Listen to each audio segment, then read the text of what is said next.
13 বছরের বিস্ময়। নিলামে কোটিপতি বৈভব সূর্যবংশী। মাত্র 13 বছর বয়সে ইতিহাস গড়ল বিহারের ক্রিকেটার বৈভব সূর্যবংশী। আইপিএলের 2025-এর মেগা নিলামে রাজস্থান রয়্যালস তাকে কিনেছেন 1,10,00,000 টাকায়। অস্ট্রেলিয়ার বিরুদ্ধে ভারতে অনূর্ধ্ব-19 টেস্ট সিরিজে সেঞ্চুরি করেই নজর কাড়ে বৈভব। তবে এত কম বয়সে তার এমন সাফল্য ঘিরে উঠেছে নানা প্রশ্ন। আইসিবির নিয়ম অনুযায়ী আন্তর্জাতিক ক্রিকেট খেলার জন্য ক্রিকেটারের বয়স অন্তত 15 বছর হতে হবে। যদিও ব্যতিক্রমের জন্য বোর্ডের কাছে আবেদন করা যায়, কিন্তু আইপিএলের এই নিয়ম প্রযোজ্য নয়। রাজস্থান রয়্যালস ম্যানেজমেন্ট, বিশেষ করে রাহুল দ্রাবিড় ও কুমার সাঙ্গাকারের সিদ্ধান্তই ঠিক করবে বৈভবের ভবিষ্যৎ। তবে আরেকটি সন্দেহ ঘিরে রয়েছে বৈভবকে। তার বয়স কি সত্যিই 13?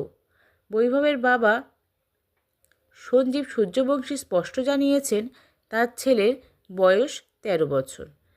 বিসিসিআই 8.5 বছর বয়সে তার বোন টেস্ট করেছিল। আবার পরীক্ষা হলেও আমরা ভয় পাই না। বয়সের চ্যালেঞ্জ, আইপিএলের চাপ সব পেরিয়ে বৈভব কি রাজস্থানে হয়ে মাঠে নামতে পারবে? ক্রিকেট প্রেমীরা তাকিয়ে আছে তার স্বপ্ন পূরণের গল্পের দিকে।